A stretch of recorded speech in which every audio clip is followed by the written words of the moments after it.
কপালভাতি, যাকে প্রাণায়ামের শ্রেষ্ঠ প্রাণায়াম বলা হয়। কপালভাতি প্রাণায়াম হলো এক ধরনের শ্বাস প্রশ্বাসের ব্যায়াম যা সামগ্রিক সুস্থতা এবং সুস্বাস্থ্যের উন্নতি করে। সংস্কৃতে কপাল মানে কপাল বা মাথার খুলি এবং ভাতি মানে চকচকে বা আলোকিত। তাই কপালভাতি প্রাণায়ামের আক্ষরিক অর্থ হল মাথার খুলি উজ্জ্বল শ্বাস। কপালভাতি অনুশীলন মানসিক স্বাস্থ্য ও বুদ্ধিমত্তার উন্নতি করে। তো আজ আমরা এই ভিডিওটির মাধ্যমে জানব কপালভাতি প্রাণায়াম কিভাবে করবেন, এর উপকারিতা ও বিধিনিষেধ সম্পর্কে। তো চলুন প্রথমেই জানব কিভাবে করবেন।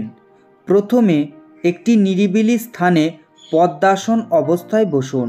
মেরুদণ্ড সোজা রাখুন, কাঁধ শিথিল রাখুন এবং হাত দুটো হাঁটুর ওপরে রাখুন। হাতের তালু ওপরের দিকে রাখুন এবং দুটি হাতের তর্জনী আঙুলগুলি টেনে বৃদ্ধাঙ্গুলির সাথে লাগান, অথবা আপনি গোড়ালির ওপর ভর দিয়ে অর্থাৎ বজ্রাসনে বসেও এই প্রাণায়ামটি করতে পারেন। এবার উভয় নাকের ছিদ্র দিয়ে গভীরভাবে শ্বাস নিন। আপনার ফুসফুস সম্পূর্ণরূপে পূর্ণ করুন। তারপর নাক দিয়ে জোরে জোরে শ্বাস ছাড়ুন এবং মেরুদণ্ডের দিকে নাভিটি টেনে নিয়ে আসুন। এমতো অবস্থায় আপনার মনোযোগ শ্বাস ছাড়ার দিকে থাকা উচিত। শ্বাস প্রশ্বাস নিষ্ক্রিয় হওয়া উচিত। আপনার পেটের পেশিগুলি মুক্ত করার সাথে সাথে স্বাভাবিকভাবেই এটি ঘটবে। এক রাউন্ড সম্পূর্ণ করার জন্য 20টি দ্রুত শ্বাস প্রশ্বাস নিন। ধীরে ধীরে আপনি প্রতি রাউন্ডে 60টি শ্বাস প্রশ্বাসের বৃদ্ধি করতে পারেন। প্রতি রাউন্ডের পর আরাম করুন এবং স্বাভাবিক শ্বাস নিন। আপনার স্ট্যামিনা তৈরি হয়ে গেলে আস্তে আস্তে 3 রাউন্ড পর্যন্ত আপনি এই প্রাণায়াম করতে পারেন।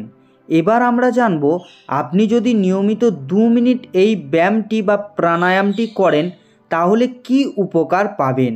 তো প্রথমেই হজম ক্ষমতার উন্নতি ঘটায় এটি। নিয়মিত এই প্রাণায়াম করলে পেটের গ্যাস, বুক জ্বালা প্রভৃতি সমস্যা থেকে মুক্তি দেয়। শরীরে অক্সিজেনের মাত্রা বাড়ায়। এই প্রাণায়াম করলে শরীরে অক্সিজেনের মাত্রা বৃদ্ধি পায়। রক্ত সঞ্চালন বৃদ্ধি পায় শরীরে। এটি করলে শরীরে রক্ত সঞ্চালনের ক্ষমতা বৃদ্ধি পায় এবং রক্তে কার্বন ডাই অক্সাইডের মাত্রা কমাতেও সাহায্য করে এই প্রাণায়াম। ত্বকের স্বাস্থ্যের উন্নতি ঘটিয়ে ত্বককে উজ্জ্বল করে তোলে। এছাড়াও ত্বকের বিভিন্ন সমস্যা যেমন ব্রণর মতো সমস্যা থেকেও মুক্তি দেয়। সাথে সাথে চোখের নিচের যে কালো দাগ বা কালি দূর করতেও শ্রেষ্ঠ হলো এই প্রাণায়াম। অনিদ্রাজনিত সমস্যা দূর করে। যাদের নিয়মিত ঘুম হয় না তারা এই প্রাণায়ামটি করলে ঘুমের সমস্যা থেকে মুক্তি পাবেন। চুলের জন্য এই প্রাণায়াম খুবই গুরুত্বপূর্ণ। এটি চুল পড়া রোধ করে বা বন্ধ করে এবং চুলের অকালপক্বতা বা পেকে যাবার হাত থেকেও মুক্তি দেয় এই প্রাণায়াম। মস্তিষ্কের উন্নতির জন্য এই প্রাণায়ামটি শ্রেষ্ঠ। এটি মস্তিষ্কের চাপ দূর করে এবং স্মৃতিশক্তি বাড়াতেও সাহায্য করে এই প্রাণায়াম। শ্বাসকষ্ট বা হাঁপানির মতো রোগও নিরাময় করে এই প্রাণায়াম। ওজন কমাতে সাহায্য করে।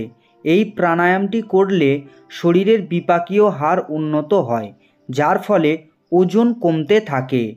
মহিলাদের মাসিকের সমস্যা দূর করার ক্ষেত্রেও এটি খুবই গুরুত্বপূর্ণ। এটি নিয়মিত করলে মাসিকের বাধা প্রতিরোধ করতে পারে। ফুসফুসের কার্যকারিতা শক্তিশালী করে এবং ফুসফুসের ক্ষমতা বাড়ায় এই প্রাণায়াম। এবার আমরা জানব এই প্রাণায়ামের সতর্কতা সম্পর্কে, অর্থাৎ কাদের এই ব্যায়ামটি করা উচিত নয়। গর্ভবতী মহিলাদের কপালভাতি করা উচিত নয়, কারণ পেটের পেশি জোর করে সংকুচিত করলে তা শিশুর জন্য মারাত্মক ক্ষতিকর হতে পারে। মাসিকের সময় এই আসন একদমই করা উচিত নয়। এছাড়াও যাদের রক্তচাপ রয়েছে বা হার্টের সমস্যা রয়েছে তাদেরও এই প্রাণায়াম করা উচিত নয়। তবে এখানে বলে রাখি, সকালে খালি পেটে কপালভাতি অনুশীলন করা সবচেয়ে আদর্শ ও ভালো। তো এই ছিল আজকের ভিডিওটি দেখার জন্য প্রত্যেককেই জানাই অসংখ্য ধন্যবাদ।